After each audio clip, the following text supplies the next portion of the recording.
Togo Info, le Togo à votre portée.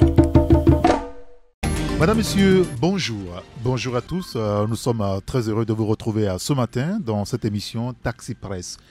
En attendant de retrouver les journalistes en studio pour des réflexions autour des sujets qui touchent la vie de la nation, nous ouvrons les portes de Taxi Presse avec ceux qui font l'actualité un petit peu. Et l'actualité, dans une certaine mesure, c'est la prochaine élection présidentielle, celle qui a lieu en 2020. 2020, une année d'incertitude pour les uns, une année de nouveaux défis pour les autres. Au centre du débat, le 4e mandat de Faure et Sozimna Nyasingbe. Si l'homme ne dit encore mot officiellement, les militants de son parti Unir lui demandent d'être candidat, comme s'il allait refuser d'y aller. En face, dans l'opposition, certains se préparent pour affronter Unir dans les urnes, au moment où d'autres disent carrément non au 4e mandat de Faure Nyasingbe. C'est dans cette atmosphère que se sont produits les événements du 23 novembre dernier. Certains jeunes se réclamant d'un mouvement Tigre Révolution se seraient pris aux forces de sécurité. Certains parmi eux ont été arrêtés et présentés d'ailleurs mardi dernier à la presse. 15 ont été arrêtés à Lomé, selon les sources policières, 2 à Sokodé et une personne à Sogankopé au Ghana. Alors, pour évoquer tous ces sujets, notre invité ce matin, c'est Fulbert Atisso, président du parti politique Le Togo Autrement. Bonjour Fulbert Atisso. Bonjour, Eric Gatton. Comment allez-vous? Très bien, très heureux de vous retrouver, de retrouver vos studios. Ça fait quand même quelques temps. Je crois que c'est un honneur de m'inviter. Je pense que c'est un peu dans le cadre de la relance des émissions de jeudi. Oui, c'est bien cela. Oui, parce que Taxi FM organisait des émissions débat tous les jeudis qui étaient très suivies, une émission très prisée. Et puis du coup, on nous a dit que l'émission a été arrêtée ou suspendue. Et je pense que si l'émission est en train de reprendre, c'est une bonne chose. Et moi, je me réjouis de ce que l'honneur m'ait fait de participer à cette relance-là en tant que personnalité invitée pour débattre des sujets de l'actualité. Nous allons parler de la présidentielle. Et cette question, ce matin, présidentielle de 2020, non au 4e mandat, on abordera clairement le sujet, mais avant, on parlera de certains faits d'actualité. 93.1 Taxi FM. Taxi Presse.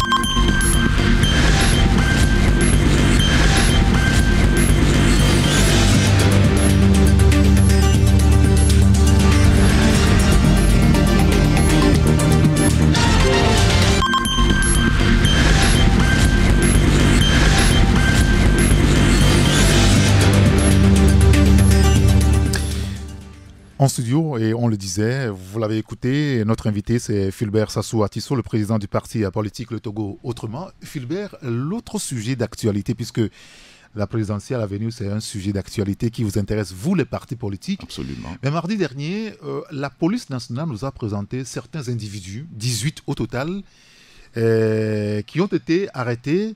On dit d'eux qu'ils sont responsables du mouvement survenu, on va dire les événements de la nuit, du petit matin du 23 novembre dernier, à Agouenivé et à Sokolé. Vous avez suivi tout cela aussi. Qu'en dites-vous aujourd'hui? Ça rappelle à peu près ce matin de mars 2010 où vous et certains de vos amis du MCA d'alors avez été impliqués dans une affaire du genre où vous avez été arrêté chez un charlatan. Voilà. Oula. Comme ça. Ouais, voilà. Non.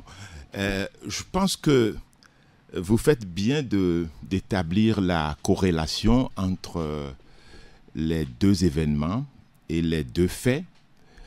D'abord, ce que nous avions fait en 2010. 10, oui. Où la veille de la présidentielle, là aussi. Absolument. Comme c'est le cas maintenant. Tout à fait. C'était un peu dans la période de la présidentielle de 2010. Nous avions estimé que c'en était trop avec les élections fraudées par le RPT. C'était encore le RPT à l'époque. Alors, on avait dit qu'il était important de rassembler les jeunes pour que si les élections sont une fois encore fraudées et que nous avons la preuve que c'est le candidat de l'opposition qui a gagné les élections, eh bien, nous mettrons en branle un mouvement qui va permettre que les jeunes envahissent le pays. Ils étaient prêts et qu'on puisse récupérer la victoire au candidat de l'opposition qui avait gagné. Bon, à l'époque, le candidat de l'opposition le plus sérieux, c'était Jean-Pierre Fabre. Et donc, notre mouvement, le MCA, l'avait soutenu à cette époque-là en disant que, eh bien, déjà en 1998, il vous souvient très bien que c'est Gilles Chrysolympio qui avait gagné clairement l'élection présidentielle à cette époque-là. La victoire lui a été volée. On a suivi tout ce qui s'est passé avec la dissolution de la CENI, la proclamation des résultats par le ministre Memen. Oui. Et puis on a dit, si la même chose se reproduit en 2010, eh bien la jeunesse n'allait pas se laisser faire. Donc on a créé le mouvement citoyen pour l'alternance, mais à la seule différence qu'à cette époque, nous n'avions aucun instrument de violence. Ce n'était pas un mouvement violent, c'était un mouvement qui voulait justement déployer la jeunesse dans la rue pour réclamer la victoire du candidat de l'opposition. On avait vu quand même des images à l'époque aussi diffusées par France 24. Je pense les images tournées par notre consoeur Emmanuel Sodi, où vous étiez chez un charlatan. vous savez... En train de vous préparer mystiquement, on n'en sait pas grand-chose. Oui, mais les gens nous avaient reproché à l'époque d'avoir laissé filmer cette phase de notre mouvement. Évidemment, Emmanuel Sodi a demandé à nous interviewer. J'ai dit pourquoi pas. Et puis, on était à Baguida à cette époque-là, en train de faire nos préparations. Parce que quand on veut quand même faire un mouvement de cette envergure-là, on se prépare. Certains avaient dit qu'on ne pouvait pas affronter comme ça les forces de l'ordre dans la rue sans aucune préparation. Bon, donc c'était selon. Et elle est venue, la journaliste de TV5 à l'époque, et puis elle m'a interviewé. Entre-temps, j'étais parti, et puis elle a commencé à filmer les préparations que les jeunes étaient en train de faire. Bon, donc moi, les gens nous ont reproché de l'avoir laissé filmer tout ça, mais ce n'était pas un accord qui était venu de nous qui étions les responsables du mouvement à l'époque. C'était un malentendu, c'était malheureux, effectivement, et les images circulent jusqu'à présent. Oui, bien sûr, c'est sur la toile. Voilà, justement, sur les réseaux sociaux. Bon, maintenant, voilà, c'était à l'époque. Donc la différence, c'est que ce n'était pas un mouvement violent, c'était un mouvement de jeunes qui voulaient aller dans la rue pour réclamer la victoire. Vous savez que les manifestations sont autorisées dans un pays qui se veut démocratique et même il y a une loi à cet effet. Mais aujourd'hui, ce qu'on nous montre, c'est qu'il y a un certain nombre de jeunes qui se réclament d'un mouvement tigre. Révolution. Et qui, avec quelques instruments de violence qu'on a rassemblés, des machettes rouillées, des canifs, des couteaux. Et moi, je ne vois pas ce qu'on peut faire avec de tels instruments face aux forces de l'ordre qui sont armées, qui ont des grenades, visiblement, ils auraient réussi à tuer au moins un militaire, un membre de... Ils ont tué un militaire. Oui, parce que c'est l'inventaire qui a été fait. Il y a des qui sont blessés sérieusement. C'est ce que est-ce que vous voulez que je croie... Paoul nous a dit. Mais est-ce que vous voulez que je croie à la version de l'État?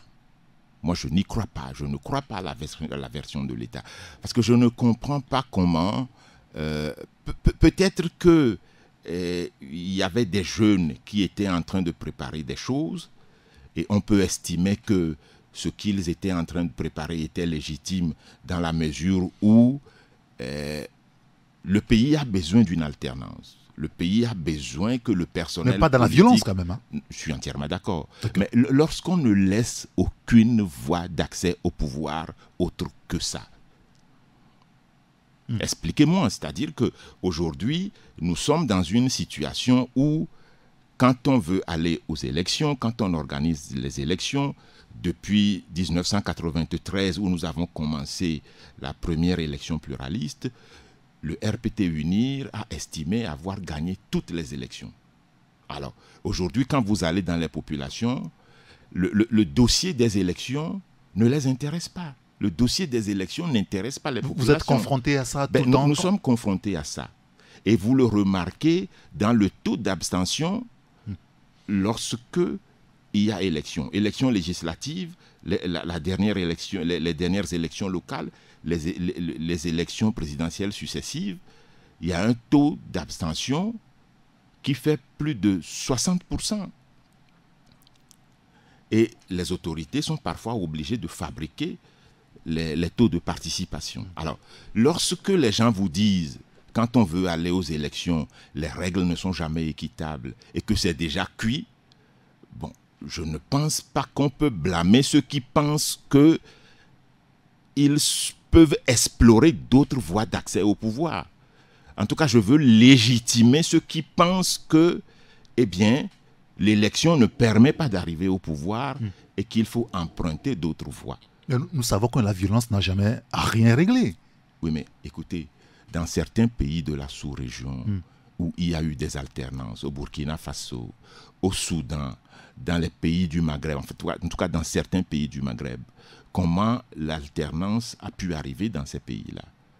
C'est à travers des insurrections populaires. Oui, mais la stabilité n'est pas garantie aujourd'hui. La stabilité n'est pas garantie, mais au moins dans ces pays-là, comme le Burkina Faso et certains autres, on a pu quand même dégager les régimes de dictature qui avaient confisqué le pouvoir. La question aussi est de savoir, est-ce que il faut coûte que coûte chercher l'alternance au prix de l'instabilité?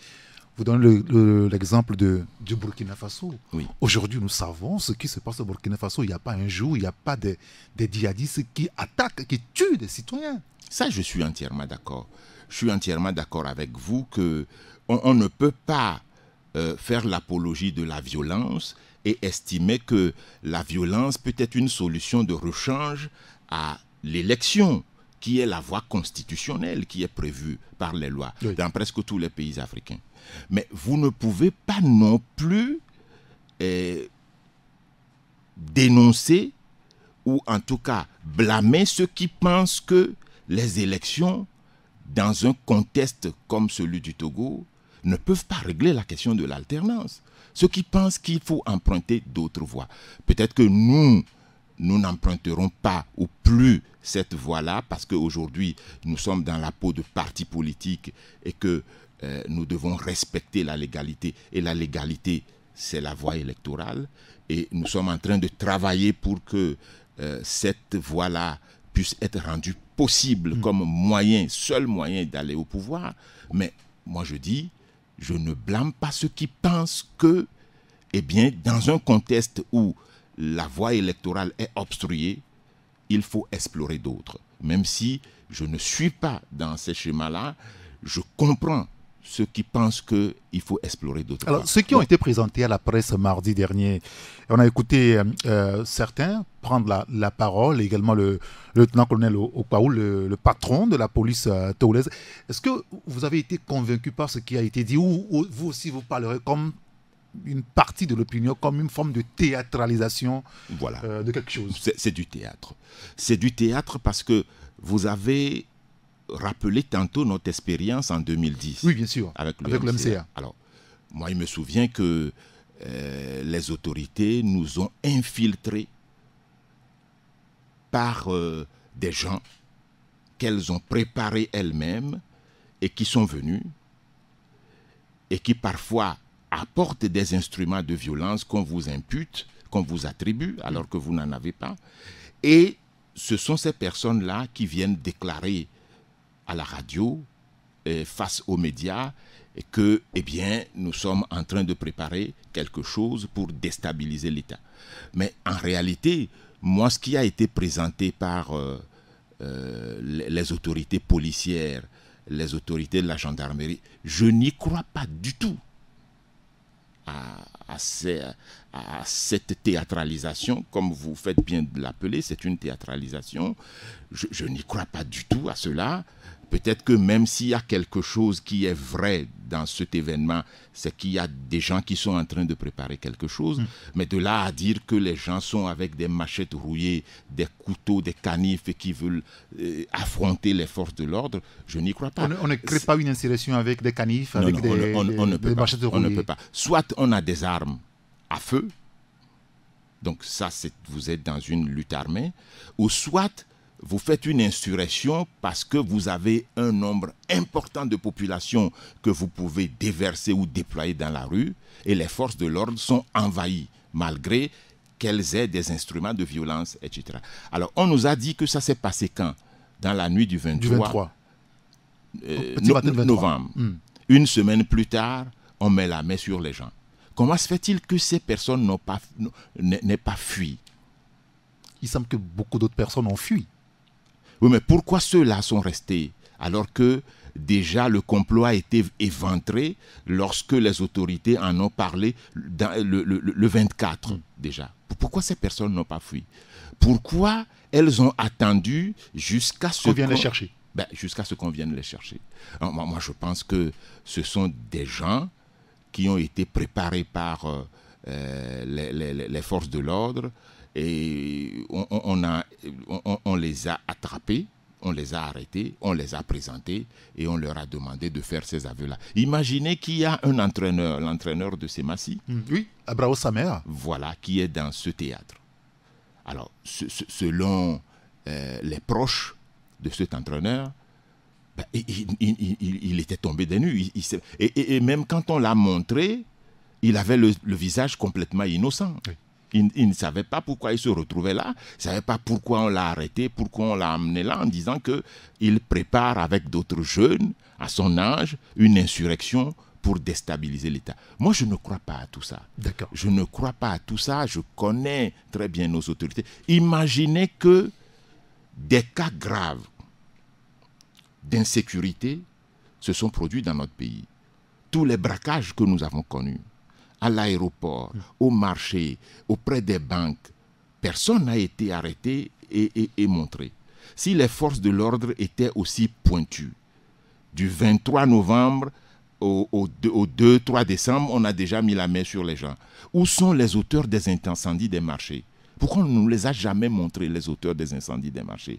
Ceux qui ont tué le ministre Atouté Aboubli, ceux qui ont tué Tavio Amorin, ceux qui ont tué David Bruce. Pourquoi on n'a jamais montré ces gens-là? S'ils sont aussi pointus... Oui, mais peut-être que l'enquête n'a pas encore abouti à ce niveau.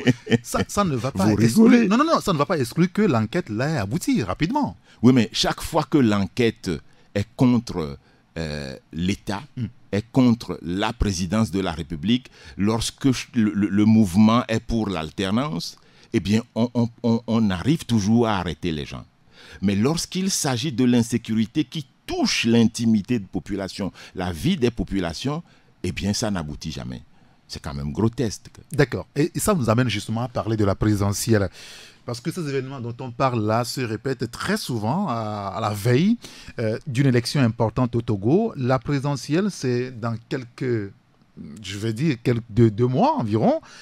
Est-ce que c'est une présidentielle de toutes les incertitudes pour vous? J'ai envie de commencer par vous demander à quel niveau se situe votre parti par rapport à cette présidentielle qui arrive, Philbert Atisso? Alors, ça fait deux questions. On va commencer par la dernière. Une. Alors, notre parti, vous savez que sur les dernières périodes, notre parti était membre de la C14. Oui. Bon, on a connu des déconvenues. J'en avais parlé ici, oui, dans ce studio. Et puis, du coup, vint l'élection présidentielle. Nous sommes à la lisière de cette élection dans quelques semaines. Mais ce que j'ai envie de dire, c'est que je n'ai jamais vu un contexte aussi délétère à la veille d'une élection présidentielle. Il n'y a pas d'engouement du tout. Est-ce que vous sentez qu'il y a un engouement? Où sont les partis qui travaillent? Il y a plusieurs candidatures qui se sont annoncées. Oui. Peut-être qu'on va en parler tout à l'heure. Bien sûr. Mais est-ce que ces candidats travaillent sur le terrain? Non. quel est l'état des rapports de force aujourd'hui? Je n'ai jamais vu l'opposition dans une situation aussi difficile face à une élection présidentielle que cette fois-ci. Parce que on a l'impression que tout est au profit du parti au pouvoir. La CENI, regardez sa composition. On a mis en place une assemblée nationale à la botte du parti. On va dire que c'est parce que nous avons boycotté. Oui, mais c'est bien ça. Oui, mais le constat du moment, c'est qu'on a une assemblée nationale qui est complètement acquise. Et de cette assemblée nationale, on a tiré la composition de la CENI. Donc la CENI est complètement contrôlée par le ministère de l'Intérieur. C'est ce qu'on appelle le ministère de l'administration territoriale. Oui, ça aussi, c'est votre faute. De la décentralisation des collèges. Vous laissez les chaises mais moi, je veux il faut qu'on les occupe. Oui, mais moi, je veux vous dire que même si on veut les occuper, on les occupe bien. Comment se fait-il que nous avons une CENI qui est complètement dictée, dont tout est dicté par le ministère de l'administration territoriale, de la décentralisation et des collectivités locales. Moi, j'ai des amis, dans la CENI qui me disent, tout ce qui se passe là-bas, eh bien, c'est le ministre Boupessi qui le dicte. Donc, est-ce que c'est réellement une CENI, celle-là? Voilà une cour constitutionnelle qui est aux ordres depuis belle lurette. Et la feuille de route de la CEDEAO a demandé qu'elle soit recomposée. Oui. Elle ne l'est pas. La HAC, c'est une autre paire de manches. Et puis, voilà une élection présidentielle qui est là. Nous demandons des réformes afin que cette élection présidentielle soit juste et équitable. Nous demandons des réformes, que ce soit dans l'initiative Podro. Et justement, je tiens à vous dire que mon parti se situe dans l'initiative Podro. Et je pense que c'est la seule initiative crédible à ce moment, à ce jour. D'accord. Parce que c'est la première fois qu'un prélat qui a une certaine crédibilité, qui est impartial, et descend dans l'arène pour dire il y a trop d'injustice et nous voulons que le Togo connaisse un changement. On reviendra sur le cas de Podro tout à l'heure. Les forces politiques. Moi, je suis dans cette initiative de Podro. Je vais être précis encore dans la question. Quelle est votre position par rapport à la présidentielle à venir? Est-ce que le Togo autrement va concourir? Vous savez, au moment venu. Vous savez, quand on a un parti politique, quand on crée un parti politique avec des amis... Pour conquérir le pouvoir. Justement. Donc la règle, c'est la conquête et l'exercice du pouvoir. Nous avons beau jeu de dire que notre vocation, c'est la conquête et l'exercice du pouvoir. Mieux que certains qui n'ont pas de parti, qui se sont annoncés candidats. Oui. Nous, c'est notre vocation. Donc la règle, lorsqu'on est un parti politique, c'est la conquête du pouvoir. L'exception, c'est de rester à la maison ou de soutenir un candidat qui est déjà annoncé. Alors la réflexion se poursuit au sein de notre parti, le Togo autrement, pour voir si nous devons dégager un candidat le moment venu ou si nous devons soutenir un candidat qui est déjà annoncé. On est proche de quelle tendance aujourd'hui? On est proche de quelle tendance? Vous y allez ou vous allez soutenir? C'est ce que je suis en train de vous dire, que la réflexion est en cours. Elle n'est pas achevée, la réflexion, pour voir si c'est nous qui positionnons. Quelle est la tendance aujourd'hui? Parce que de toute façon, ce n'est pas une question de dire on est populaire ou on n'est pas populaire. On a un parti, on va aux élections. On est d'accord? Bon, maintenant, il est possible que la réflexion soit orientée vers le fait de soutenir un candidat. Mais pour l'instant, nous sommes dans le schéma Monseigneur Podro. Et vous savez que le schéma Monseigneur Podro a deux phases. Une première phase où on travaille sur la question de la transparence des élections. On va en parler tout à l'heure. Une seconde phase qui va consister à désigner un candidat. Donc nous sommes dans ce schéma-là. Si dans cette initiative, on estime que c'est Fulbert Sassou Atisso qui est le mieux à même d'être désigné candidat de cette initiative pour aller dans la compétition électorale, eh bien notre parti avisera. Si on estime que c'est un autre qui doit aller dans la compétition, eh bien notre parti verra si il peut soutenir ce candidat-là qui sera appelé à être dans la compétition pour 2020. On va continuer le débat tout à l'heure après la pause publicitaire. Nous reviendrons notamment sur cette élection à venir. On parlera de Kodjo, rassurez-vous. Nous reviendrons également sur la dernière sortie du ministre Gilbert Bawara qui s'est prononcé sur toutes les questions, y compris la dernière sortie des évêques du Togo. Et puis, naturellement, on donnera la parole aux auditeurs qui vous interrogeront directement sur vos différentes positions au cours de cette émission. 35 minutes sur la radio Taxi FM. Merci à tous ceux qui nous suivent sur notre site taxifm.tg. Nous saluons tous nos compatriotes qui sont à Paris et à Marseille, à Toulouse également, qui nous suivent. Philbert, nous parlions de la présidentielle et je demandais tout à l'heure, avant la pause, le positionnement de votre parti politique. J'ai envie de savoir, est-ce que cette élection qui arrive, c'est une élection de toutes les incertitudes? Oui, c'est une élection de toutes les incertitudes. Et justement, j'en fais le lien avec l'événement dont nous avons parlé à l'entame de cette émission. Sûr. Oui, moi je pense qu'il y a une analyse qui est faite au sein de UNIR.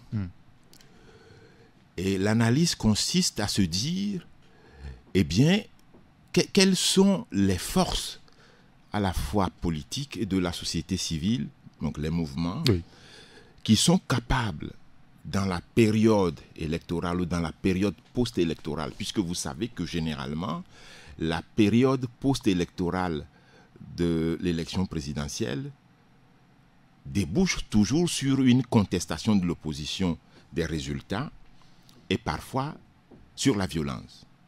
Et alors, on peut se dire quels sont les groupes, les regroupements qui sont capables d'alimenter une forme de contestation sérieuse.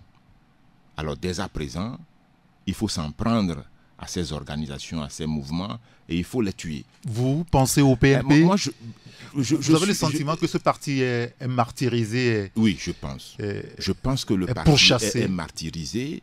Et je pense aussi qu'au sein de l'opposition, nous n'en faisons pas assez pour défendre ou crier avec ce parti-là. Moi, je pense que les autorités... Il est isolé par l'opposition elle-même, le PNP? Je ne dirais pas isolé, mais je dis simplement que nous ne faisons pas assez pour aider ce parti à sortir de la mauvaise passe dans laquelle il se trouve. Parce que le parti est en mauvaise passe. On fait tout pour le désagréger. Et il n'est pas exclu que sur les prochaines périodes, on nous dise, eh bien, compte tenu de ce que on a arrêté des groupuscules proches du parti, eh bien, on veut dissoudre le parti. Non, carrément dissoudre, c'est une possibilité. Écoutez, les autorités, quand on voit la façon dont elles fonctionnent, ou elles sont en train de fonctionner, on peut estimer qu'elles veulent aller vers là. Ou en tout cas, ce qui se fait aujourd'hui, où on s'en prend à des groupuscules et on leur attribue une appartenance à ce parti-là, l'idée, c'est de désagréger le parti dans la perspective de la fraude qui va s'opérer à l'élection présidentielle en 2020. Pour étouffer la contestation? Pour étouffer la contestation. Parce qu'on se dit, ceux qui sont capables de faire une contestation sérieuse sont de ce côté-là, par exemple. Alors moi, je nous invite au niveau de l'opposition à ne pas rester les bras croisés face au martyre qu'on est en train d'infliger. Oui, mais en même temps, votre parti, le Togo Autrement, vous ne vous prononcez pas sur le cas du PNP. Mais justement, je suis en train de le dire. Oui, mais là, ça veut dire que nous le ruminons. D'accord. On le rumine au sein de parti. Et vous le crachez ce matin. Voilà, je l'ai craché. Et pour que, au niveau du Togo, à l'intérieur et dans la diaspora, parce que vous savez qu'aujourd'hui, la diaspora constitue un pôle important dans tout ce qui se passe au Togo. Vous voyez toute la misère qu'on a fait à la diaspora quand il s'est agi de la révision des listes électorales sur la dernière période, et avec des machines manipulées, peut-être qu'on va en parler aussi. Et voilà, moi je pense que nous n'en faisons pas assez. Donc la présidentielle de 2020, c'est l'élection des incertitudes, de toutes les incertitudes. Personne ne sait de quoi cette élection sera faite ou sera faite. Et justement, puisque vous parlez tantôt du ministre Bawara, oui, de sa fameuse sortie, on comprend aisément que le régime ne veut pas faire les réformes. Parlons des réformes, justement. Oui. Laquelle vous vous attendez encore? Vous voulez les deux tours? Vous avez les deux tours aujourd'hui. On a les deux tours. Alors, un ou deux tours, si le processus électoral n'est pas transparent, vous voulez que la diaspora de vote? la CENI. La diaspora va voter désormais. Oui. Quelle diaspora va voter? Ah oui, mais en tout cas, la diaspora va voter. Oui, mais la diaspora, ça a été une exigence d'abord du PNP, le vote de la diaspora, oui, et puis transposé dans la C14.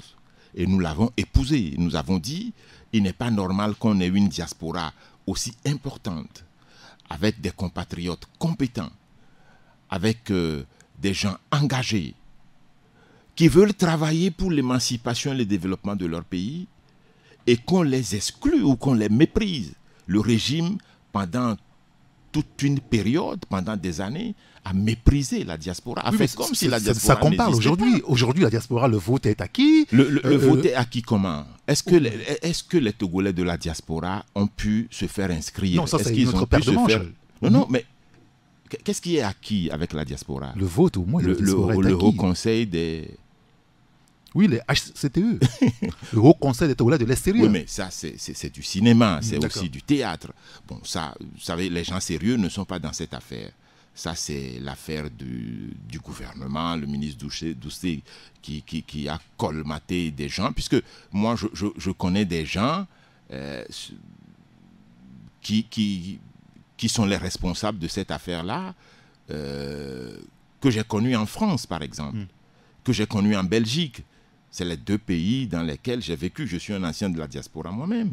Je connais des gens dont l'honnêteté n'est pas avérée, des gens qui ne représentent rien au sein de la diaspora que personne ne connaît, qu'on a mis à la tête de cette structure-là, en France, en Belgique et ailleurs.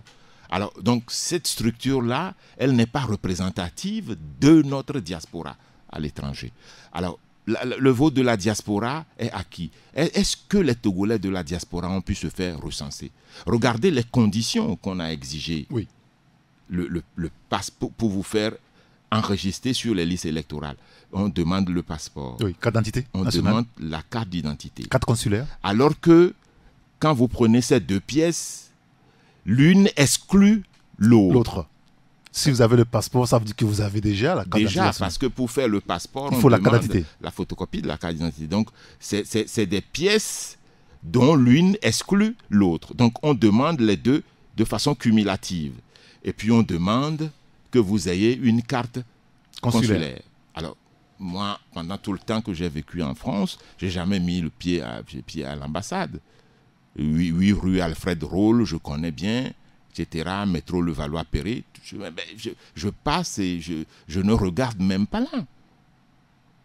Je n'ai jamais mis les pieds là-bas.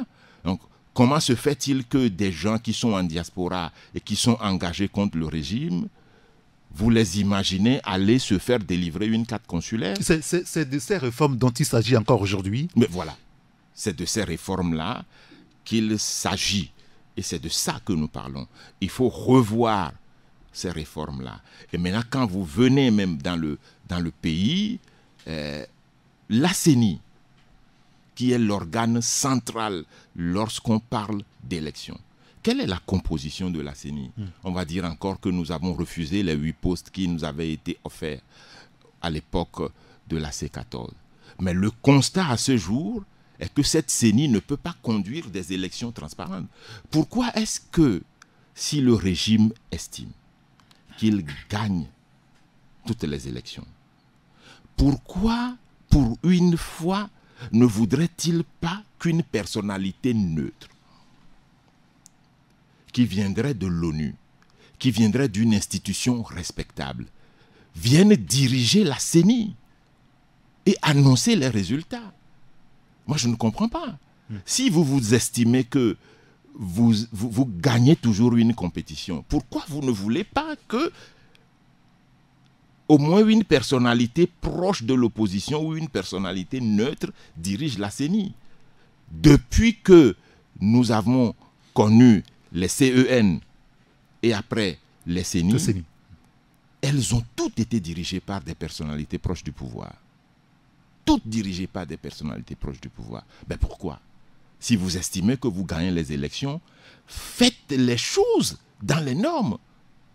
Deuxième chose. Aujourd'hui, est-ce que ces réformes sont encore possibles? On est à quelques semaines du scrutin.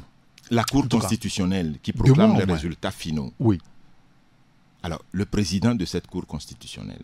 Abdou Asman. Oui. Qui est un baron du régime RPT UNIR. Et ça me fait... Vous avez l'assurance, il a la carte d'UNIR? Oh, écoutez. il était un des proches de Gnassingbé Yadema. Tout le monde le sait. Et puis, à chaque fois que il y a une élection présidentielle et que la Cour constitutionnelle proclame les résultats finaux, quand vous suivez le discours du président de la Cour constitutionnelle, c'est un discours élogieux à l'endroit du chef de l'État. C'est un discours de membre de parti du chef de l'État. On le sent. C'est une allégeance au chef de l'État. Alors, pourquoi aller aux élections avec une telle institution?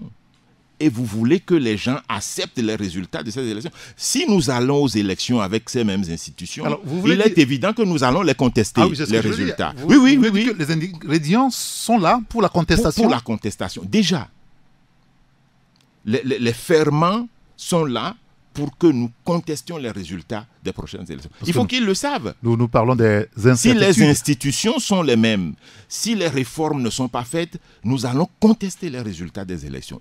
Ça, c'est clair. Il faut qu'ils le sachent. Très bien. Ça, c'est un premier volet. Le second volet, c'est par rapport donc à ces initiatives qu'on est en train de remarquer depuis quelque temps, surtout au niveau de l'opposition. On en évoquait tout à l'heure le cas de Monseigneur Philippe Fanoko Kodro, qui est presque au crépuscule, n'est-ce pas, de sa marche. Et c'est maintenant qu'il prend position. Pourquoi a-t-il attendu si tant pour prendre position aujourd'hui? Et vous le soutenez? Ben oui, moi je le soutiens. Vous savez pourquoi? Non. Ben, moi je pense que tout a été essayé au niveau de l'opposition. La candidature unique, les coalitions, les regroupements, les manifestations. La seule initiative qui me semble iconoclaste et inédite, c'est celle venant d'un prélat qui, durant toute sa vie, a démontré qu'il est une personnalité honnête. Il n'a pas de casserole. Il a dirigé la conférence nationale. Il n'avait pas d'ambition. Et même aujourd'hui, il n'a pas d'ambition. Vous dites qu'il est au crépuscule de sa vie. La vie, c'est Dieu qui la donne. Donc là, ça ne dépend pas de l'âge, on va dire. Nous allons dire ça, mais demain, je ne sais pas ce qui peut arriver. Bon, c'est vrai qu'il a un certain âge. Oui, bien sûr. Mais moi, je trouve que c'est une personnalité crédible et qui dit, ce pays est plein d'injustices, je veux travailler pour que s'instaure la justice sociale. Oui, mais sa prise de position... Et il veut rassembler les forces démocratiques. Est-ce qu'elle n'est pas déroutante aujourd'hui? Pourquoi elle est déroutante? Je vais vous rappeler ceci. Il doit la mêler, non? Il l'est, justement. Quand nous étions au sein de la C14, et que, à un certain moment, la C14 demandait la démission du chef de l'État, en disant... Si nous avons à discuter avec le chef de l'État, ce serait pour demander sa démission. Parce que c'en est trop. Il a fini son 3e mandat, il veut entamer un 4e, il va faire le 5e, et après il va réviser la Constitution pour être là ad vitam. On peut comprendre ses intentions. C'est Monseigneur Kodro qui est monté au créneau pour dire « Vous ne pouvez pas demander à un chef de l'État de démissionner alors qu'il est en cours de mandat. Il ne peut pas démissionner. Il doit finir son mandat. Mais que alors, il ne pourra pas se présenter à une prochaine élection parce que ça va devenir trop, ça va faire un 4e mandat. Je ne sais pas si vous vous souvenez. Oui, bien sûr. Beaucoup de bien gens, sûr. il a dit. Je me rappelle très bien. Bon, voilà. Donc ça, c'est une position, à mon avis, impartiale. Comment peut-on reprocher à cette personne aujourd'hui si elle est du côté de la justice? Parce que la justice, c'est l'alternance.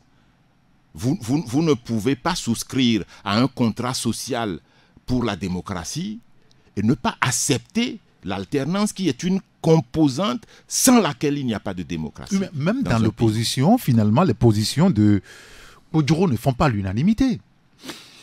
Est-ce qu'il réussira à réunir l'opposition? C'était son objectif primordial. Voilà. Moi, je suis dans l'initiative. Oui, bien Alors, sûr. nous travaillons tout le temps. Nous faisons des plénières. La dernière fois, il y en a une qui a été même mise sur la place publique. Oui, on nous l'a reproché. Moi, je ne sais pas. Des stratégies. Oui. Voilà. Bon, on a trouvé ça bizarre. Moi, j'étais à la maison. Les gens m'appellent des États-Unis pour dire, mais monsieur Atisso, quelle gaffe vous avez commise. On regarde sur les réseaux sociaux vos réunions plénières avec Monseigneur Podjoro, où toutes les stratégies, vous les définissez sur la place. Je dis, ah bon? Qui a mis ça sur les réseaux sociaux? Donc, j'en savais rien. Ce n'était pas décidé par nous. Donc, on peut dire que c'est une bévue. D'accord. C'est une bourde. Bon, maintenant, vous dites, tout le monde n'est pas dans l'initiative. Oui, bien sûr. Est-ce que tout le monde peut être dans une initiative? Non. Mais nous travaillons pour que tout le monde soit dans l'initiative. L'initiative Podjoro a deux phases. Une première phase où il s'agit de travailler sur la question de la transparence des élections. Et nous avons fait ce travail-là qui est arrivé à terme. Nous avons listé nos conditions quant à la transparence des élections. Nous les avons envoyées au gouvernement. Et nous avons même envoyé une lettre que moi j'ai co-signée pour le compte d'un certain nombre de partis, que nous avons envoyée au chef de l'État pour qu'ils reçoivent les forces démocratiques qui se sont coalisées sous l'initiative Podjoro. Mais on n'a jamais eu de feedback par rapport à cette lettre. Je ne sais pas si le malheur, c'est que moi j'ai signé. Vous pensez que vous avez quelque chose à voir avec le président? Écoutez, je ne sais pas, mais lorsqu'on était dans la C14 et qu'il voulait faire recevoir les gens à Accra par Nana Akufo-Addo, je n'étais pas dans le lot de gens qui avaient été reçus. Donc ça veut dire que personnellement, il y a un problème il aurait quelque chose contre moi. Je ne sais pas. Moi, j'ai écrit le Togo sous la dynastie de Gnassingbé. Oui. Moi, j'ai fait le MCA. Bon, je ne sais pas si... Est-ce que l'initiative menée par Podjoro aujourd'hui pourra aboutir? Bien sûr. L'initiative, à mon avis, est une initiative d'abord crédible. Vous savez, l'ANC n'est pas dedans, là. Pourquoi vous dites que l'ANC n'est pas dedans? Elle vient à vos, bon, à vos réunions? L'ANC ne vient pas à nos réunions. Mais il y a des passerelles avec l'ANC, il y a des discussions qui se font avec l'ANC. Des discussions en cours? Oui, mais déjà avant, le prélat reçoit les cadres de l'ANC, discute avec eux. Sur la question de la transparence, nous sommes tous d'accord. D'accord. Et il doit vous souvenir que le Front citoyen Togo Debout a organisé même 2 manifestations sur la question de la transparence des élections. Nous nous sommes tous retrouvés, aussi bien ceux qui sont dans l'initiative Podjoro que ceux qui n'y sont pas, nous nous sommes retrouvés avec le Front citoyen Togo Debout pour manifester.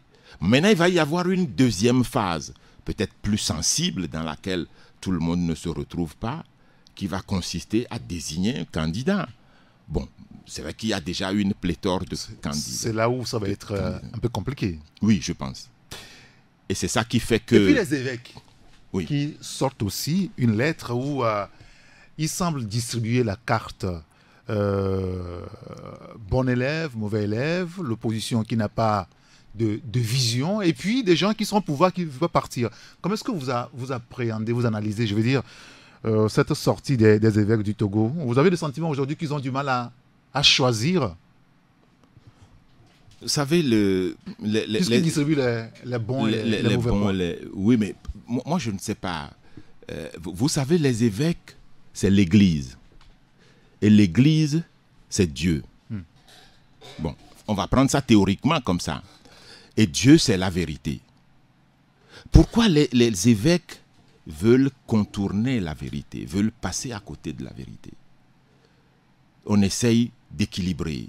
On marche sur le fil du rasoir. On distribue des bons et des mauvais points d'un côté comme de l'autre. On dit par exemple que l'opposition n'a pas de vision. Alors que quand on travaille pour que le pays connaisse une alternance, c'est une vision, à moins que je me trompe. C'en est une. Travailler pour que la démocratie s'instaure à travers une alternance au sommet de l'État, c'est une vision. Maintenant, on dit l'opposition n'a pas de vision. De l'autre, on dit le pouvoir n'aime pas suffisamment les populations. Pourquoi tout ce fil-déférisme? Vous aurez aimé que les évêques prennent position pour vous. Pourquoi pour nous? Pour la vérité, pour la justice. Et la justice, c'est que quand tout le peuple a souscrit en 90 à un contrat social-démocratique, il faut une alternance. Pourquoi les évêques ne disent pas clairement qu'il faut une alternance et que le pouvoir bloque la possibilité d'une alternance politique? Ça, les évêques l'ont toujours dit. Vous vous rappelez quand même dans les messages précédents. Et pourquoi on ne condamne pas ceux qui bloquent ça? Pourquoi on ne les condamne pas? On l'a vu en RD Congo. Ah oui. L'Église s'est levée carrément contre Kabila. Et aujourd'hui, il est parti. Pourquoi les évêques ne veulent pas se lever clairement pour dire eh bien, ce pays doit changer? Vous soupçonnez une accointance entre l'Église catholique et le pouvoir? Je ne sais pas, parce que je ne suis pas informé de cette accointance. Mais je dis simplement que l'Église, enfin, la conférence des évêques, ne fait pas dans la vérité. Non, sérieux. Ben, elle contourne la vérité. Elle joue au fil des ferristes. Elle joue à l'équilibrisme, etc. Pourquoi? Heureusement que la dernière fois, ils ont fait signer par Monseigneur Podro la lettre qu'elle a sortie. Alors que dans une période récente, elle avait dénoncé les positions de Monseigneur Podro. Bon. Et puis ensuite, moi je me dis, pourquoi la conférence des évêques ne s'associe pas à Monseigneur Podro pour faire un travail clair en disant ce pays a besoin de justice sociale, il y a trop de problèmes, les mêmes sont au pouvoir, le même parti est au pouvoir, la même famille est au pouvoir depuis 50 ans, ça n'est pas normal, il faut que ça change. Parce que si jamais ça ne change pas, Erigato, le pays ne peut pas se développer. Parce que le développement se trouve dans la compétition des partis politiques, dans la compétition des acteurs. Même si vous êtes le plus beau, il n'est pas sûr que vous savez mieux s'amuser avec une femme que celui qui est vilain. C'est un exemple banal pour faire la métaphore.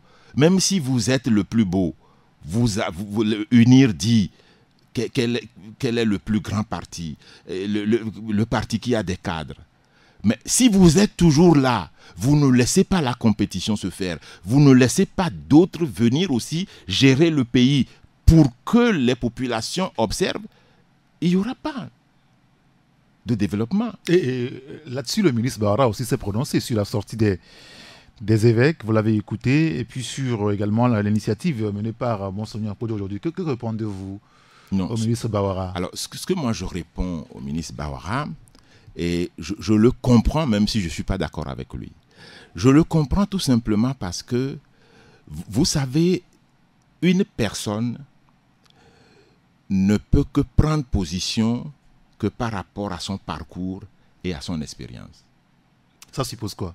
Ça suppose que dans toutes les sorties du ministre Bawara, ça fait dans la provocation, dans le mépris des acteurs politiques de l'opposition, dans le dénigrement des acteurs.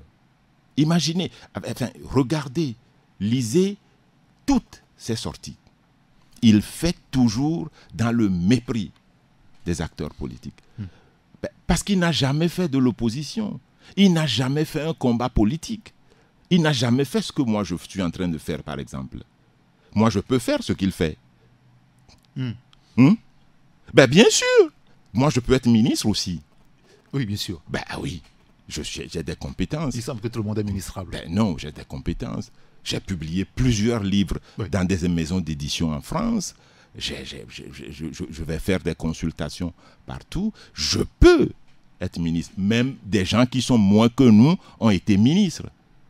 Bon, mais bon, je ne l'ai pas encore fait, c'est vrai.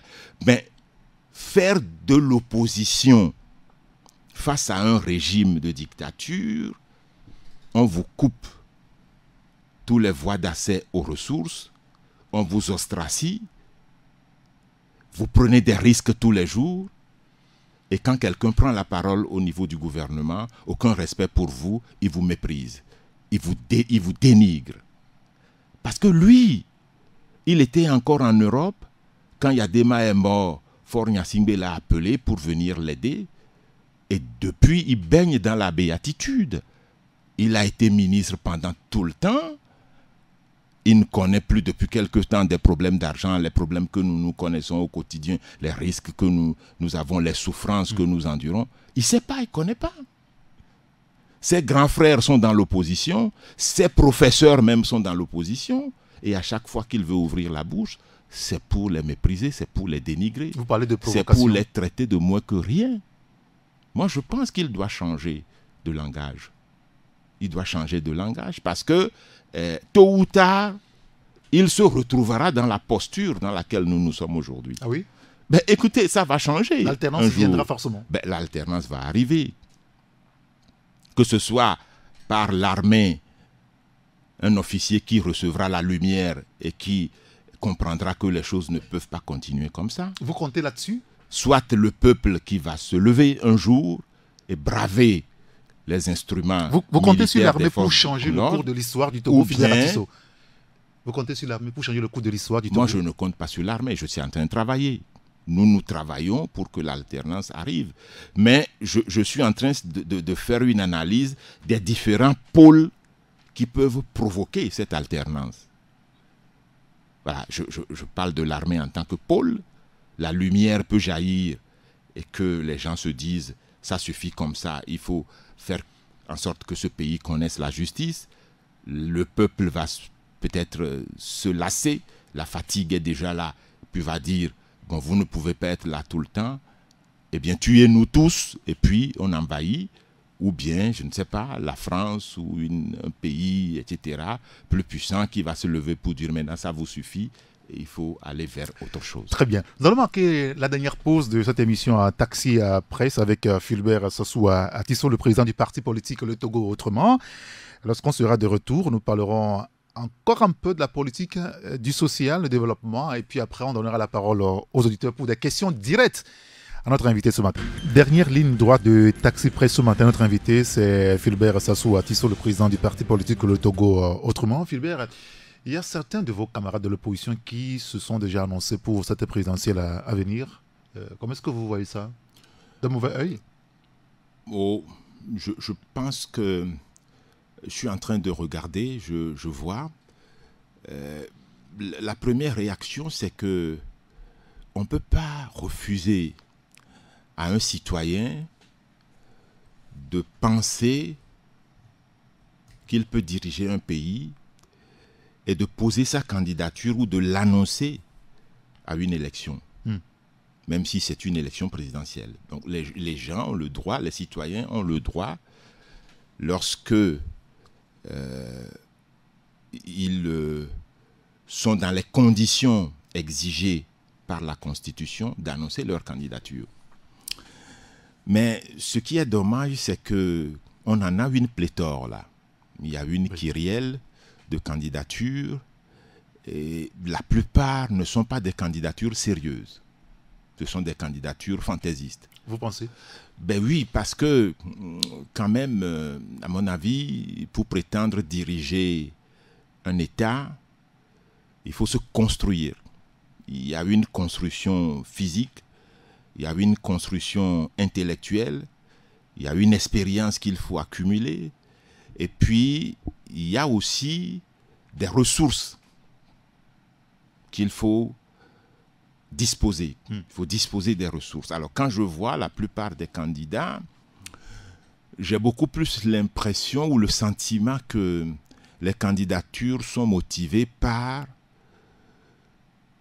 l'idée de profiter de la subvention que l'État donne. Vous pensez à qui dans ce lot-là? Vous voulez me piéger là? Non. Vous voulez que je cite un nom? Oui, puisque vous l'évoquez. Ben, écoute, moi je suis quand même un journaliste comme vous. Vous ne pouvez pas prétendre que je puisse citer le nom d'une personne. Je ne citerai pas de nom, je ne pense à personne. Mais je regarde le lot de candidatures et je dis que on n'a pas besoin de ça. L'opposition n'a pas besoin de ça. C'est plus des candidatures motivées par l'idée de profiter de la subvention que l'État donne, alors que cette subvention, elle n'est pas constitutionnelle, elle n'est pas constitutionnalisée. Ce n'est dit nulle part que l'État a l'obligation de soutenir les candidats à l'élection présidentielle et à d'autres élections. C'est comme par exemple au Mali, que je connais bien dans beaucoup d'autres pays, ça ne se fait pas. Peut-être que ça se fait en dessous de la table. Mais les candidatures que nous avons ne sont pas sérieuses. Nous avons plutôt besoin au Togo, dans le contexte qui est le nôtre, d'un rassemblement de toutes ces prétentions autour d'une stratégie. La cohabitation a été toujours difficile. Oui, c'est vrai, la coalition, les coalitions ont toujours été difficultueuses. Ça, je suis entièrement d'accord. Et les quelques fois que nous les avons essayées, elles ont tourné court. Bon, alors, mais, moi je dis ce qui est correct. Le politiquement correct, c'est qu'au niveau de l'opposition, nous ayons une candidature, je reviens à ça, parce que c'est ce que Monseigneur Kodjoro préconise, et ça, à mon avis, ça relève de la gageure, très difficile, mais on peut avoir quelques candidatures et faire en sorte que si l'État ne donne pas les réformes, ces candidatures puissent travailler sur ce qui relève des manquements dans l'organisation de l'opposition. Parce qu'il y a des manquements dans l'organisation de l'opposition. C'est le fait que, par exemple, nous n'arrivons pas à surveiller le processus électoral, à organiser la surveillance et le contrôle du processus électoral. Le fait de mettre des gens dans les bureaux de vote et qui vous apportent les procès-verbaux au soir de l'élection. Imaginez que nous avons 10 000 bureaux de vote. Vous voulez mettre des gens dans tous les bureaux de vote. Vous voulez leur donner 10 000 francs. Vous vous retrouvez à combien? À 100 millions. Beaucoup de paquets. Voilà. Donc, est-ce qu'un seul parti de l'opposition, quand on connaît un peu ce que vivent les partis de l'opposition dans notre pays, où on les a coupés de toutes les ressources financières, est-ce que vous voyez les partis de l'opposition arriver à ça? Mais si les candidatures sont très peu, et que malgré qu'elles soient multiples, on travaille ensemble sur la surveillance des BV, des bureaux de vote, et même sur la capacité à redonner confiance aux populations et à dire aux populations que vous ne rendez pas service à la démocratie, à l'alternance que vous souhaitez si vous n'allez pas voter. Les gens ne vont pas voter. Il y a plus d'1 million d'électeurs. Les électeurs à aller se faire recenser la dernière fois? Oui, bien que ce n'est pas ce que nous voulions, nous avons appelé les électeurs à aller se faire recenser. Mais encore que, est-ce que cette révision-là a été faite en bonne et due forme? 4 jours de révision. On a flanqué des machines qui ne fonctionnaient pas. C'est ça. Vous savez, moi j'ai dit quelque chose la dernière fois au sein de l'initiative Kodjoro. Et je pense que c'était quelque chose qui est très important. La dernière fois, j'étais au Tchad, dans le cadre de mes consultations, pour participer à la rédaction d'un appel d'offres pour la recherche d'un opérateur informatique pour le recensement au Tchad. Alors, je travaillais avec la CENI et j'ai cru comprendre que la CENI du Tchad disait, par exemple, pour cette opération, aucune entreprise africaine n'a la technicité et les moyens pour souscrire à cet appel d'offres. Pour faire un recensement biométrique, fournir les kits, les valises, les instruments, la photographie, les appareils portables, etc., aucune entreprise en Afrique n'est capable. Et donc la CENI du Tchad dit, c'est elle-même qui va choisir les opérateurs en Europe. Et généralement, on choisit des opérateurs informatiques qu'on veut, on leur dit ce qu'ils doivent faire, et les opposants n'ont même pas la technicité, les compétences et le droit de regard pour savoir exactement ce qui est fait par ces opérateurs. Cela veut dire quoi? Cela veut dire que même aujourd'hui, si nous demandons un recensement électoral au Togo, il est évident que c'est l'opérateur qui fournira les machines, les instruments pour le recensement. C'est l'État togolais qui va choisir l'opérateur. Et généralement, on choisit ZETES, qui est une société proche de Louis Michel. Louis Michel, qui est un ami du régime. Et vous ne pouvez même pas savoir comment les machines sont organisées pour faire le recensement. La dernière fois, pour les 4 jours de révision, on a flanqué des machines qui ne fonctionnaient pas bien. Et c'est fait exprès. C'est-à-dire que ces opérations-là, quand on veut par exemple enrôler un électeur, ce qu'on peut faire en 10 minutes, on a réglé la machine pour le faire en 45 minutes. Et l'idée, c'est qu'on laisse beaucoup d'électeurs de l'opposition, surtout à Lomé et dans la région maritime. Comment est-ce que ceux qui sont censés recenser reconnaissent les électeurs de l'opposition? Comment font-ils? Les fiefs, on les reconnaît à travers les fiefs. À travers les fiefs. Lomé, on sait que c'est le fief de l'opposition. Et donc, moi, c'est par rapport à l'expérience que j'ai faite avec la CENI du Tchad qui m'a permis de comprendre que même parfois les opérations que nous demandons à l'État de faire, nous n'avons pas de droit de regard dans ces opérations. On n'a pas de maîtrise. Nous n'avons pas de compétences techniques dans ces matières-là pour savoir exactement comment ces opérations se déroulent. Très bien. C'est l'État qui dicte à ses opérateurs comment ils doivent régler les machines, comment ils doivent faire les opérations. Et donc tout ça est un problème. Depuis quelques jours, on entend certains militants du parti au pouvoir UNIR, et certains qui ont même créé des associations, MSF, la NJSPF, qui demandent au président Faure Gnassingbé, on a vu les femmes UNIR, on demande à Faure Gnassingbé d'être candidat, leur champion pour l'élection de 2020. Est-ce que vous aussi vous inscrivez dans la logique de ceux qui parlent de non au 4e mandat de Faure Gnassingbé, Philbert Tissot? Vous savez que moi je me suis battu tout le temps pour ça. Parce que moi je ne comprends pas que le chef de l'État, s'il aimait ce peuple, s'il était conscient que ce pays doit aller vers la démocratie, qu'il veuille à lui tout seul faire 4 mandats de 5 ans à la tête de l'État. Pourquoi? Moi, je suis de ceux qui pensent que l'on ne peut pas réduire la politique. La politique qui est le carrefour de beaucoup de choses.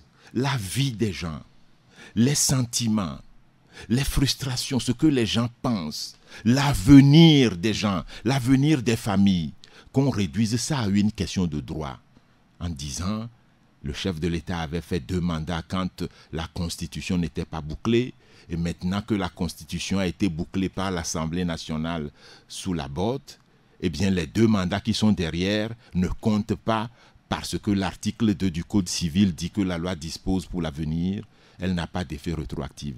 Réduire la politique, la vie des gens, des familles, ce que les gens vivent tous les jours, chaque jour qui passe, la même famille qui dirige, le même parti qui dirige, réduire tout ça à une question de droit. La politique n'est pas du droit. Donc vous êtes contre le quatrième de Faure La Gnassingbé. politique, c'est la vie des gens. Est-ce que vous avez les moyens pour empêcher le président Faure Gnassingbé d'être candidat?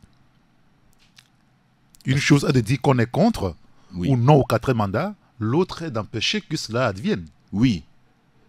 Ils ont tous les moyens d'État en leur possession. Parfait. L'armée, la gendarmerie, la police, les instruments de violence qu'ils ont accumulés pendant 50 ans, et puis les ressources de l'État. Et ils ont fait en sorte que tous les opposants soient appauvris, qu'il n'ait pas accès à tout ça.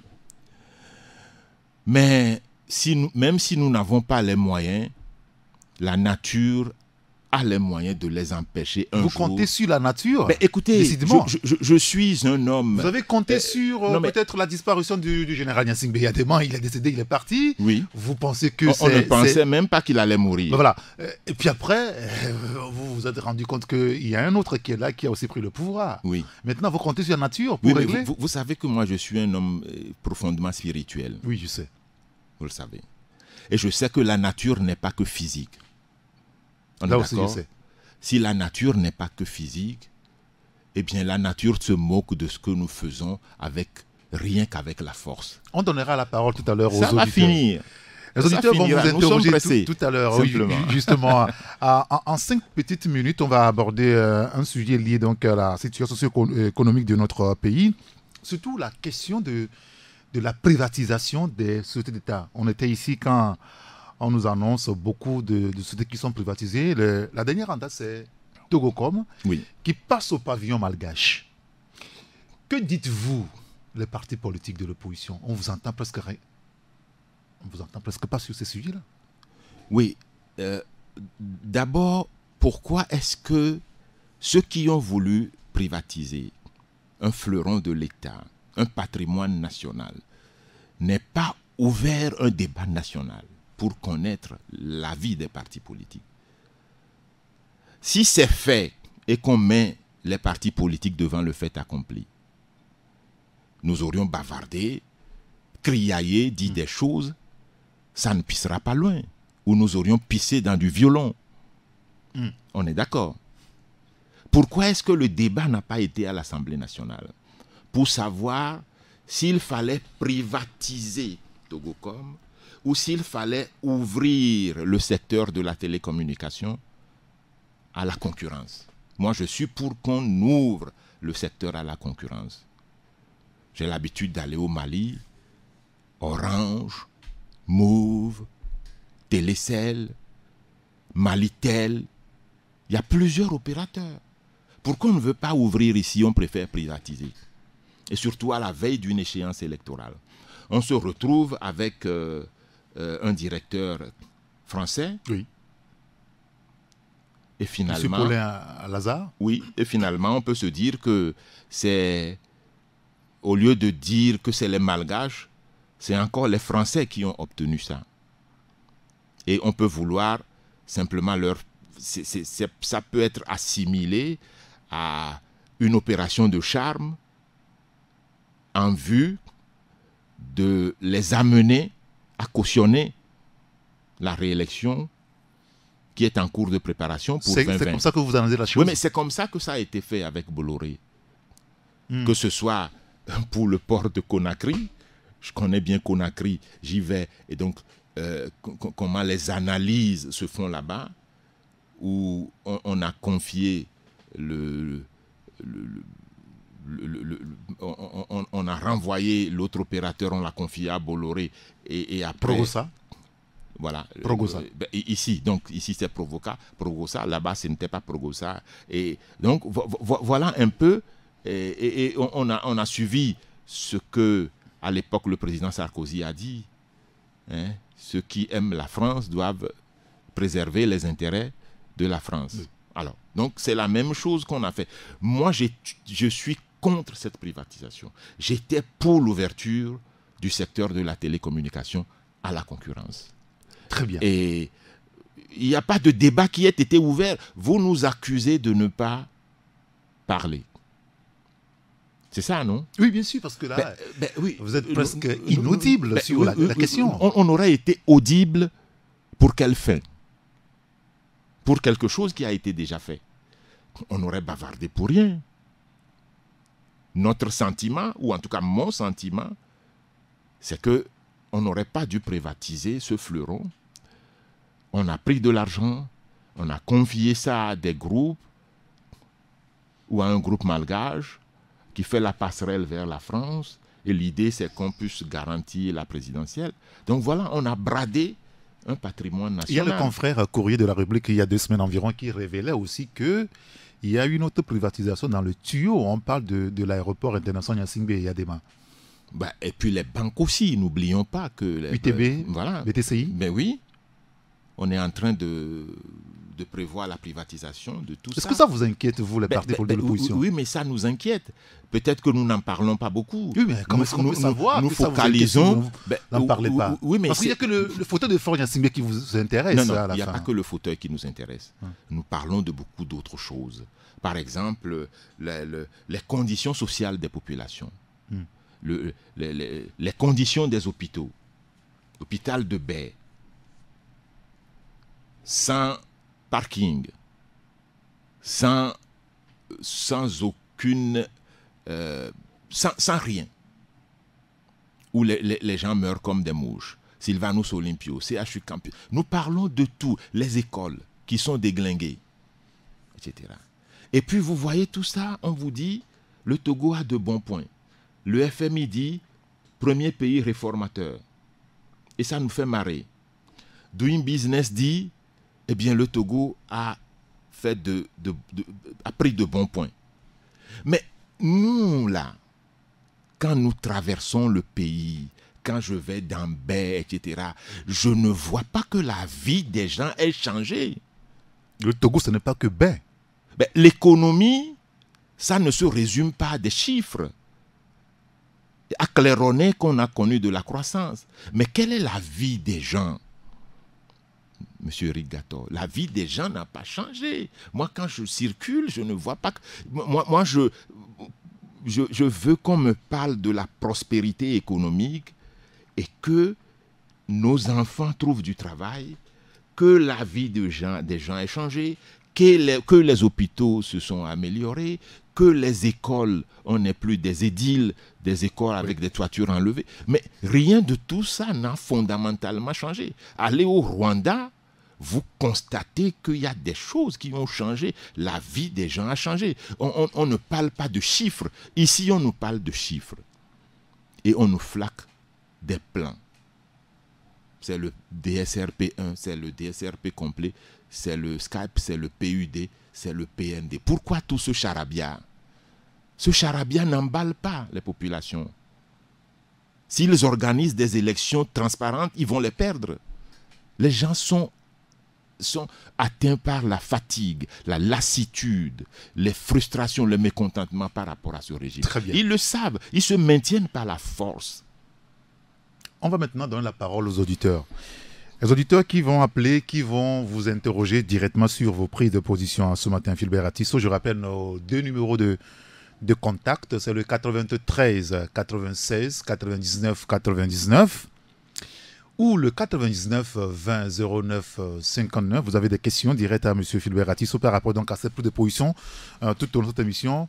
Vous nous appelez. Il y a un auditeur qui nous envoie un message sur le 90 71 49 62. Il dit: que comptez-vous faire devant un tel régime qui déjà opprime les populations si les voleurs vous volent encore comme toujours? C'est sa question. Moi, c'est des questions que je ne comprends pas.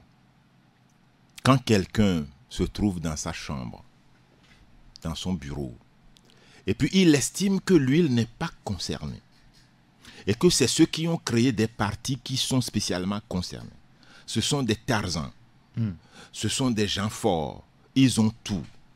Et que comptez-vous faire? Alors que lui, il vit les mêmes problèmes que nous. Il n'a peut-être pas d'emploi, ses enfants n'ont pas d'emploi, sa famille souffre. Qu'est-ce que nous devons faire ensemble? Ah, c'est la question. Si on parvient à ce type de raisonnement, on est dans la posture de faire partir le régime. Parfait. On a un auditeur. Vous mettez votre casque, s'il vous plaît. On peut prendre l'auditeur au téléphone. Allô? Allô? Oui, bonjour. C'est M. Kolani. Monsieur Kolani, comment allez-vous? Je me porte très bien. Agisso, bonjour. Bonjour, M. Kolani.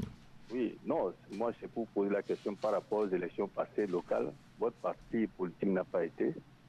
On a vu certains de vos militants qui sont positionnés. Je ne sais pas pourquoi.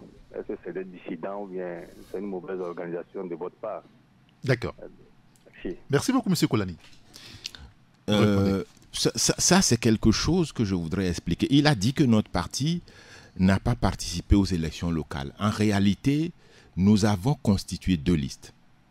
Pour le compte du parti Le Togo Autrement. Oui, oui. Vraiment au dernier moment.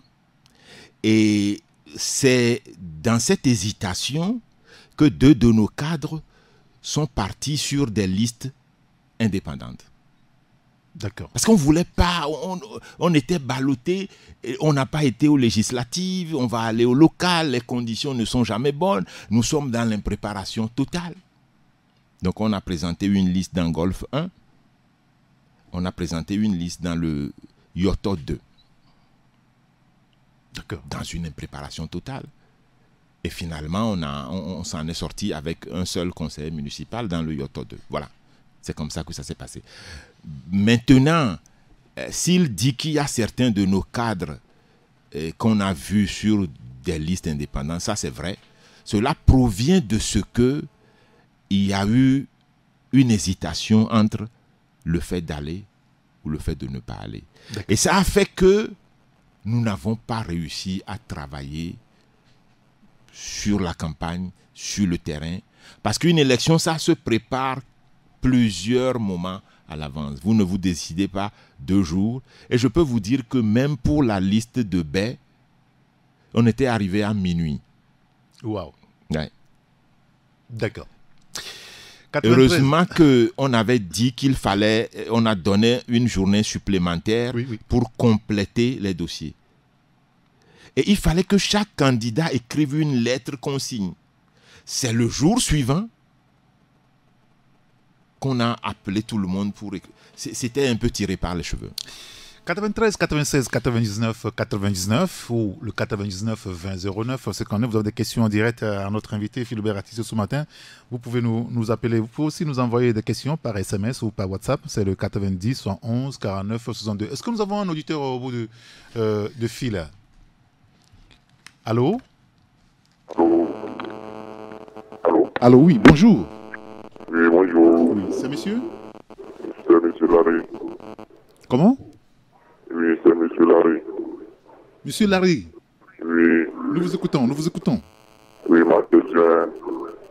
Aujourd'hui, on voit l'opposition parle du chamaille et n'importe quoi. Qu'est-ce qu'il nous propose concrètement pour la jeunesse non fatiguée, alors que du côté du parti au pouvoir, il propose des choses concrètes. Vous voyez, non? On est fatigué. Si vous parlez de changement, qu'est-ce que vous proposez concrètement? Vous parlez de domaine social, qu'est-ce que vous proposez? Je vais imposer à votre invité. D'accord, très bien. Merci beaucoup, monsieur Larry. Merci de nous avoir appelés. Oui, on a eu du mal à l'écouter quand même. Qu'est-ce que vous proposez concrètement? Très audible. Ce que nous proposons concrètement pour les populations. Parce que le changement, ce n'est pas une proposition. Non, le changement, ce n'est pas une proposition. Notre proposition, c'est de dire qu'un certain nombre de partis de l'opposition pensent qu'ils peuvent gérer mieux le pays que ceux qui sont aujourd'hui en place depuis plus de 50 ans. Et nous l'avons dit à travers nos programmes que nous sommes capables, parce que ce n'est pas le lieu de parler de programmes, nous n'aurons pas le temps d'explorer tout. Mais notre proposition, c'est que ceux qui sont là depuis plus de 50 ans, qui gèrent le pays, un seul parti, une seule famille, nous estimons au sein de l'opposition qu'ils ont échoué. Et que si nous devons construire ensemble la démocratie, l'alternance est une composante essentielle. Et qu'ils doivent intégrer ça. Et que si nous venons au pouvoir, en 5 ans, nous démontrerons aux populations que nous sommes capables de mieux gérer le pays qu'eux. Très bien. On a un auditeur au bout du fil. Allô? Bonjour, monsieur Eric. Oui, bonjour. C'est monsieur? C'est monsieur? C'est ça. Allô? Allô? Quel est votre prénom, s'il vous plaît? Est-ce que vous pouvez d'ailleurs éteindre le poste récepteur qui est avec vous, s'il vous plaît? Parce que là, ça siffle un petit peu à l'antenne. Allô, c'est bon? Oui, ça va mieux. C'est monsieur? Oui, bon. Je voulais juste vous féliciter pour la reprise de cette émission. Oui, quel est votre nom, s'il vous plaît? C'est monsieur Sor. Monsieur Sor, allez-y directement pour votre question, s'il vous plaît. Oui, j'aimerais vous demander à l'invité pourquoi est-ce que l'opposition n'arrive pas à s'entendre, à trouver des candidatures concertées suivant les régions, parce que moi, selon moi, c'est la seule manière à l'opposition de pouvoir peut-être, parce que tout semble montrer que 2020 c'est déjà gagné pour le parti au pouvoir. D'accord. Merci beaucoup. Merci beaucoup, monsieur Sor, merci de nous avoir appelés. Alors, je pense que l'essentiel de sa question, pourquoi est-ce que nous ne sommes pas dans des candidatures concertées? Oui, bien sûr. C'est ça ce qu'il dit.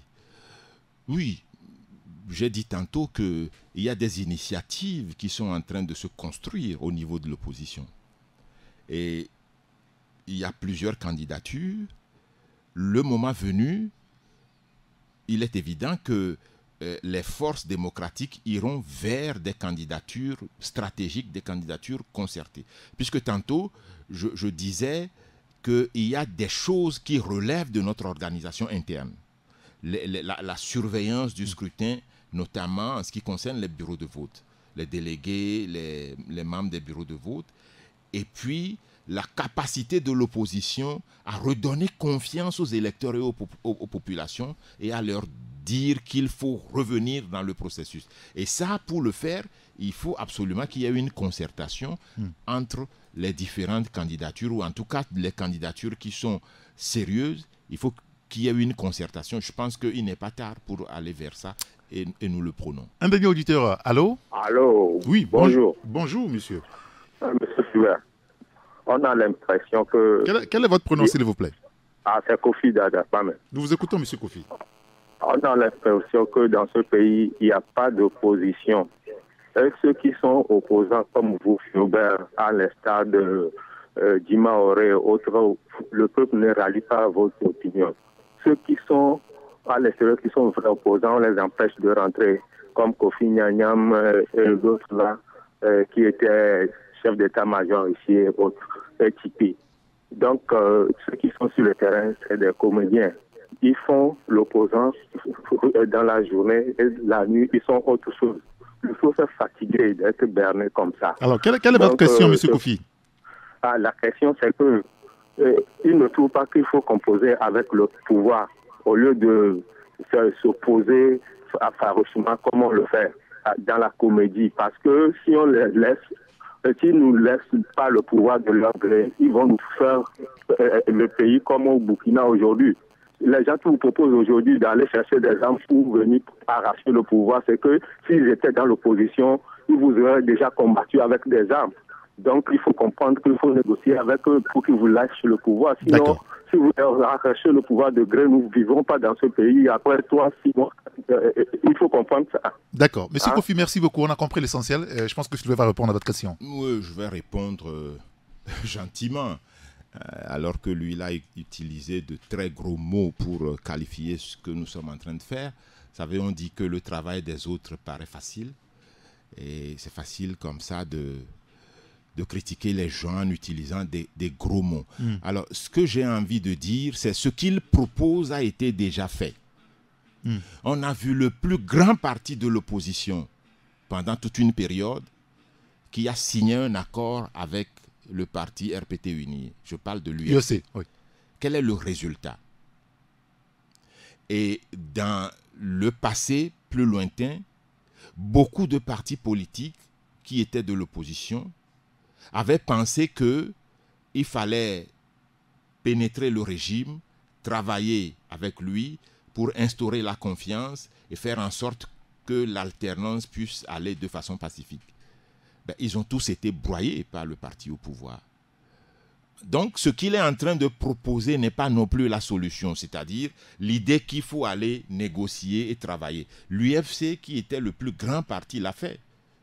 Et tous ceux qui sont allés occuper des postes de ministres, on les a utilisés, après on les a jetés. C'est parce que vous les avez vilipendés aussi, disant aux populations que ceux-là sont allés au mangeoire, à la mangeoire. Bon, oui, c'est eux-mêmes qui, au départ, avaient initié cette perception des choses. Quand vous prenez l'UFC, pendant des années, elle avait initié cette perception. Et aujourd'hui, ce qu'elle a dit elle-même, la façon dont elle a fomenté l'opinion, ça l'a rattrapé, en quelque sorte. Donc, ce n'est pas moi qui suis l'auteur de ça, c'est ça. Bon, maintenant, qu'est-ce qu'il faut faire? Ce qu'il faut faire, c'est que nous allons continuer à travailler, à combattre le régime. Et l'un dans l'autre, je le disais tantôt, ça va venir. Nous sommes pressés parce que la vie des gens est en jeu, etc. Moi, je suis convaincu que l'alternance va arriver. Tôt ou tard, elle va arriver. Une dernière question, puisque nous avons encore une petite minute.